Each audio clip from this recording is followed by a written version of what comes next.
ख़त्म नबुव्वत और शान आले बैत कॉन्फ्रेंस के नाम से ये महफिल इनकार पजीर है। आले पाक के फूलों का जिक्र करके मैं दावत देने जा रहा हूँ। शाहिर नबी अलैहिस्सलाम की आहल का जिक्र यूं फरमाते हुए और करबला की सरजमीन को अपनी आंखों के सामने रखकर यूं पुकार उठता है कि हुसैन अब भी जिंदा है, खाके करबला से पूछो। हुसैन अब भी जिंदा है, खाके करबला से पूछो। खुदाए लम यज़ल साहिबे लौलाक से पूछो।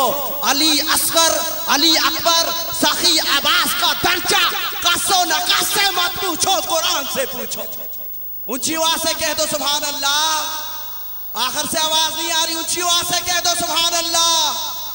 और लामा इकबाल यूं पुकार उठता है कि कत्ले हुसैन असल में मर्गे यजीद है, इस्लाम जिंदा होता है हर करबला के बाद, इस्लाम जिंदा होता है हर करबला के बाद। इसी ज़ौक़ के साथ दावत खिताब देने जा रहा हूँ मुल्क के अजीज और मुल्क पाकिस्तान के और बिलखुसूस रावलपिंडी की मुअज़्ज़ज़ शख्सियत, बुजुर्ग आलिम दीन, रूहानी पेशवा, यादगार इस्लाम हज़रत अल्लामा मौलाना मुफ्ती मोहम्मद सलमान रिज़वी साहब से गुजारिश करूंगा कि अपने प्यारे बयान से हमारे दिलों को मुअज़्ज़ज़ फरमाएं। नारों की गूंज में नारे तकबीर, नारे